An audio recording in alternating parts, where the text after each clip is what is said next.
Minasaker ang pamilya, bata o matanda. Walang pinalagpas. Hanggang natuto siyang lumaban. Maligayang pagbabalik sa Cinemo Recap. Ngayon ay ibubuod natin ang 2010 horror adventure movie na pinamagatang Stakeland. Gotta press pull my car. Bams. Sa simula ng pelikula, makikita natin ang isang batang lalaki na nagngangalang Martin na papunta sa isang lugar sakay ng kotse kasama ang isang lalaki at nagkukwento siya. Sinabi niya na ang pangalan ng lalaki ay Mr. at siya ay isang vampire hunter. Napakabilis ng pagkalat ng vampire pandemic sa Amerika. Ang bawat isa ay naging vampira at nangangagat ng mga tao. At sa ngayon, ang kanilang bilang ay dumarami ng napakabilis. Ang mga lungsod ay halos wala ng laman at ang mga nakaligtas ay lumipat din sa mga rural na lugar upang sila ay makabuo ng mga grupo doon upang protektahan ang isa't isa mula sa mga vampira. Aalis na rin si Martin at ang kanyang pamilya sa kanilang bahay isang gabi para pumunta sa kung saan. Sa sandaling iyon, ang kanilang alagang aso ay tumakbo palabas ng garahe pagkatapos makarinig ng isang ingay. At si Martin ay sumunod din sa kanya upang suriin ito. Doon, nakita natin ang nanay ni Martin na nasugatan at sinasabihan si Martin na tumakas at biglang may humila sa kanya papasok. Nang makita ito, nagsimulang tumakbo si Martin patungo sa bahay. Ngunit pagkatapos ay dumating ang isang lalaki at hinuli siya. At ang lalaking ito ay si Mr. Pinatahimik niya si Martin at sinabi sa kanya na patay na ang kanyang mga magulang. At kung gusto niyang mabuhay, ay tumahimik at sumama sa kanya upang wakasan ang pumatay sa kanila. Pagkatapos ay binigyan siya ni Mr. ng baril at nagsimula silang dalawa sa loob ng bahay. Sa loob ng sasakyan, may nagsasalita sa radyo kung saan ang mga tao ay hinihiling na manatili sa bahay pagdating ng gabi at isara ng maayos ang mga bintana at pinto. Nakita ni Martin na ang kanyang ina ay patay na dahil sa isang pag-atake ng vampira at ang kanyang ama ay malubhang nasugatan. Pagkatapos ay narinig nila ang sigaw ng kanyang nakababatang kapatid na babae at nakita nila na ang vampira ay nagsimulang uminom ng kanyang dugo matapos siyang patayin. Pagkatapos ay inatake din niya silang dalawa. Ngunit iniligtas ni Mr. ang kanyang sarili at sinubukang patayin ang vampirang iyon. Ngunit ni hindi man lang ito naapektuhan. Sa huli, sa tulong ni Martin, inatake ni Mr. ang puso ng vampira na sa huli ay pumatay sa kanya. Pagkatapos nito, pinatay din ni Mr. ang ama ni Martin para hindi siya maging vampira. At simula noon, kasama na ni Martin si Mr. Sinasanay siya ni Mr. na labanan at patayin ang mga vampira. At sila ay ilang buwan nang naglalakbay patungo sa Hilaga, patungo sa New Eden. Dahil nabalitaan nila na hindi pa nakakarating doon ang vampirism. Sinabi ni Martin na sila ay naglalakbay patungo sa Hilaga sa pamamagitan ng maliliit na bayan. Iniiwasan ang mga lungsod. Tapos na ang gobyerno ng Amerika. Tumakas ang lahat ng pinuno. At pinapatay nila ang lahat ng vampira na nakakasalubong nila sa daan. Habang patuloy na kinokolekta ni Mr. ang matatalas nilang ngipin. Nakikita rin nila ang ilang mga vampira na namatay sa pagsunog ng kanilang mga sarili sa araw. Nang makakita ng isa pang vampira, sinabi sa kanya ni Mr. na ito ay isang berserker na siyang pinakamatandang uri ng vampira. At hindi sila mapapatay sa pagsaksak sa puso dahil napakatigas ng buto sa kanilang dibdib. Upang matapos ang mga ito, kailangan nilang durugin ang kanilang ulo. At pagkatapos, ay ipinakita niya ito sa pamamagitan ng pagbibigay sa kanya ng isang demo. Pagkatapos, ay gumawa siya ng kahoy na sandata para kay Martin. Tinakpan niya ng lambat ang kanyang sasakyan at natutulog sa araw. Sa susunod na eksena, nakarating sila sa isa pang bayan kung saan nagkaroon ng lockdown. At pagkatapos suriin ang mga ito ng maayos, pinayagan silang pumasok sa loob. Doon, pina-check up ni Mr. si Martin sa doktor dahil medyo nanghihina na siya. Sinabi ng doktor na kailangan niya ng sariwang pagkain at bitamina. Pagkatapos nito, pinagupit niya si Martin at pareho silang kumuha ng ilang mahahalagang bagay sa isang tindahan. Dito, tinanong sila ng tindera tungkol sa isang bayan sa timog kung saan nakatira ang kanyang pamilya. Sinabi sa kanya ni Mr. na lahat ng tao doon ay patay na. Pagkatapos ay sinabi ng tindera kay Martin na sinabihan sila ng isang lalaki na nagmula sa New Eden na walang makakain doon. kaya lahat ay naging kanibal. Ngunit hindi ito pinansin ni Martin. Pagkatapos ay nagpalipas sila ng gabi sa parehong bayan at dahil pagod na si Martin sa pagtakas at nais na manirahan sa isang katulad na bayan. Ngunit alam niyang hindi ligtas na manirahan dito.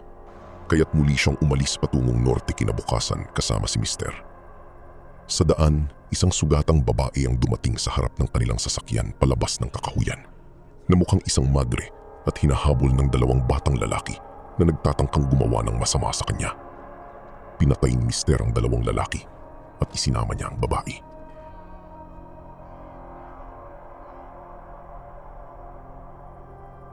Sumunod, nagpalipas sila ng gabi sa isang motel kung saan ibinuhos ni Mister ang dugo ni Martin bilang bitag sa mga bampira. Sa gabi, isang madreng bampira ang nakulong sa isang bitag. Si Mister at Martin ay lumabas at pinatay siya. Ngunit ang kasama nilang madre ay hindi nagustuhan ang ginawa nila. Pagkatapos ng susunod na umaga, inilibing nila ang bampirang iyon. At sinabi ni Mister sa madre na kung gusto niya, ibababa pa nila siya sa ilang lockdown city. Ngunit nagpasya ang babae na manatili sa kanila. Pagkatapos, silang tatlo ay lumipat patungo sa Hilaga at pumunta sa isang kampo sa unahan dahil nadama ng madre na ang mga taong nakulong sa kampong iyon ay mangangailangan ng kanyang tulong. Ngunit pagkatapos pumunta doon, nalaman nila na ang kampo ay kabilang sa isang mapanganib na kulto na ang pangalan ay Brotherhood. Ang pinuno ng kultong ito ay si Jebediah na isang panatiko. At ang kultong ito ay naniniwala na ang vampirismong ito ay ipinalaganap sa pamamagitan ng kalooban ng Diyos at hindi nila ito dapat pigilan. Sinabi niya sa kanila na ang dalawang taong pinatay ni Mister para iligtas ang madre ay mga tao ng kanyang kulto at isa sa kanila ay ang kanyang anak. Inilagay ni Jebediah si Mister sa harap ng mga vampira bilang parusa at isinama niya si Martin at ang madre bilang mga alipin. Kinaumagahan, pinapunta ni Jebediah si Martin upang kumuha ng tubig at sinabi sa kanya na kapag sinubukan niyang tumakas, hindi siya makakalayo dahil sa mga vampira. Ngunit tumakas pa rin si Martin doon at gumawa ng mga armas ayon sa mga pamamaraan na itinuro ni Mister. Kalaunan ay naabot niya ang kanyang sasakyan sa gabi habang tumatakbo. At pagkatapos ay isang vampira na babae ang lumapit patungo sa kanya upang umatake. Naghanda si Martin na labanan siya, ngunit hinila siya ni Mister sa loob ng trunk ng kotse. Tuwang-tuwa si Martin nang makita siya. Pagkatapos ay hiniling ni Mister kay Martin na kunin ang atensyon ng vampira at siya na mismo ang nagmaneho ng kotse, kung saan nahulog ang vampira sa kotse at si Mister ay pinatay ito.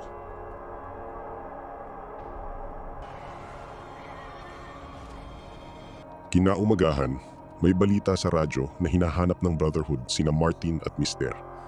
Pagkatapos ay huminto sila sa gabi sa isang bayan kung saan bumili sila ng alak kapalit ng damo, antibiotic at ngipin ng vampira. Nakilala ni Martin ang isang buntis na babae na nagngangalang Belle doon na labis niyang nagustuhan. Kinabukasan, nang magsimula na silang umalis, nagpasya din si Belle na sumama sa kanila dahil kailangan din niyang pumunta sa New Eden upang maipanganak niya ang kanyang anak ng ligtas. Habang nagpapatuloy, silang tatlo ay nanatili sa isang bahay kung saan pinatay ng mga vampira ang mga taong nakatira upang magpalipas ng gabi.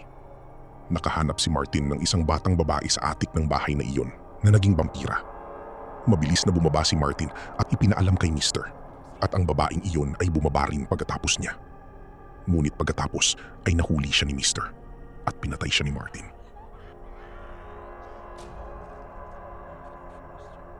Kinaumagahan, ipinagpatuloy nila ang kanilang paglalakbay at natagpuan ang mga tauhan ng Brotherhood na naghahanap sa kanila sa pamamagitan ng pagbubuo ng mga blockades sa lahat ng dako.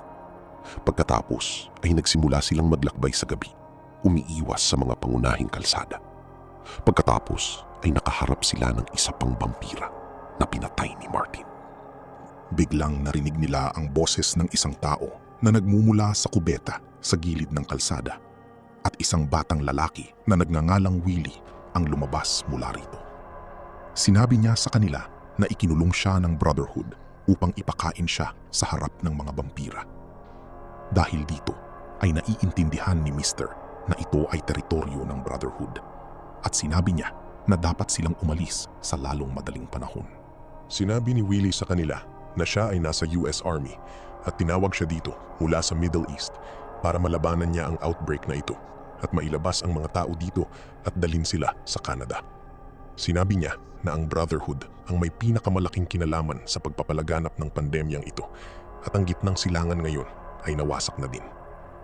Pagkatapos, sa daan, nakita nila ang sasakyan ng Brotherhood at nagmadali silang magtago. Kinaumagahan, pinatay nila ang isang tauhan ng Brotherhood at kinuha ang kanilang mga baril. Sinabi ni Willie na ang Brotherhood mismo ay nagpupuno ng mga vampira sa mga sasakyan at ang plano ay ibinaba sila sa iba't ibang lungsod, dahilan kung bakit ang pandemyang ito ay mabilis na kumalat sa buong US. Ngayon, ang US Army ay wala na at ang Pangulo ay patay na rin. Pagkatapos nito, silang apat ay gumawa ng plano na sundan si Jebediah at suot ang kanilang damit. Pumunta sila sa Brotherhood group sakay ng kanilang sasakyan at inatake si Jebediah. Itinali nila siya sa isang puno at umalis para maiwan siyang atakihin ng mga vampira. Pagkatapos nito, sila ay sumulong at sila ay umaakyat patungo sa mga bundok kung saan ang mga vampira ay hindi mabubuhay dahil sila ay cold-blooded.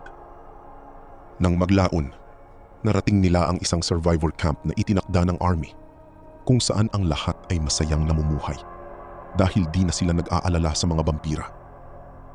Pagsapit ng gabi, nagse-celebrate sila nang makilala din nila ang madre na nakatakas sa Brotherhood. Pagkatapos ay bigla na lang, ang mga tao ng Brotherhood ay naghulog ng maraming mga vampira mula sa helicopter doon na nagsimulang pumatay ng maraming residente. Nagtago si Mr. sa isang bahay kasama ang kanyang grupo at nagpasya silang manatili sa bahay na yun hanggang umaga. Mayroon ding isang babae na kasama nila na nabaril sa labas at siya ay namatay.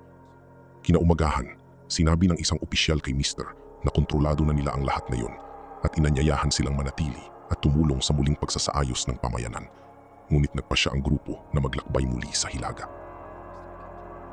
Sa kalagitnaan ng biyahe, nasira ang kanilang sasakyan at nagpatuloy sila sa kanilang paglalakbay ng naglalakad.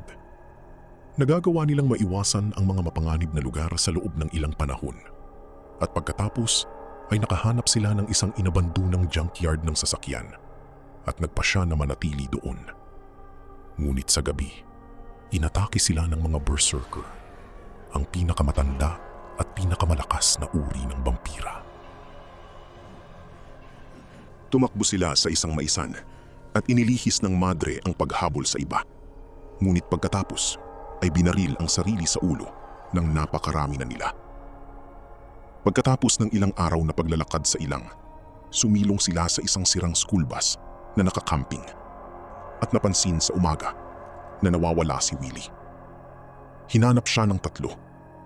Unang nahanap ang kanyang kumot at pagkatapos ay natagpuan si Willie na patay at nakasabit sa isang puno. Sinabi ni Mr. na hindi pa siya nakatagpo ng isang nag-iisip na vampira at binalaan ang iba na manatiling alerto. Pagkatapos nito, silang tatlo ay nagsimulang sumulong at ang kalusugan ni Belle ay nagsimulang lumala sa daan, kaya nagpa siya silang manatili sa isang lugar para sa gabi. Walang ano-ano, naramdaman ni Mr. na may tao, tapos may nakitang tumatakbo. Si Martin at Mr. ay pumunta sa gilid na iyon upang mahuli siya. Ngunit wala silang nakitang sino man doon. At pagbalik nila, nakita nilang nawawala si Belle sa kanyang lugar. Kinabukasan, narinig nila si Belle na sumisigaw mula sa lumang imbakan ng sakahan at nang tingnan ni Martin ang loob, nakita niya si Belle na nakabalot sa barbed wire at nakagat. Sa sandaling iyon, dumating si Jebediah na ngayon ay naging isang vampira na nag-iisip. At pagkatapos na salakayin si Martin, inatake si Mr. at itinulak siya sa dingding. Pinasalamatan niya ito dahil kusa niyang ibinigay ang sarili sa mga vampirang umatake sa kanya. Sinabi niya sa kanya na siya na ngayon ang kanilang Diyos. Nang malapit na siyang kagatin, nagawa ni Martin na ipako si Jebediah. Si Mr. kahit nasugatan ay matagumpay na winakasan ang buhay ni Jebediah. Pagkatapos ay pinatay ni Martin sa awa ang namamatay na si Belle na nagligtas sa kanya mula sa pagiging isang vampira. Ang dalawa pagkatapos ay tumungo muli sa hilaga, kumuha ng isang pickup truck at nakilala nila si Peggy na nakatirang mag-isa sa isang inabandunang restaurant. At pumili ng papalapit na mga vampira gamit ang isang panang. May instant connection sina Martin at Peggy at madaling umatake at pumatay si Martin ng vampira sa labas ng restaurant ng gabing iyon habang palihim na nakatingin si Mister. Kinabukasan, wala na si Mister. At nakita ni Martin ang skull pendant ng kanyang mentor na nakasabit sa salamin ng truck. Siya at si Peggy ay tumuloy ng magkasama at sa wakas ay nakarating sa hangganan ng Canada o ang New Eden na kanilang hinahanap. Ano ang masasabi mo sa pelikulang ito? Mag-iwan ng komento sa ibaba.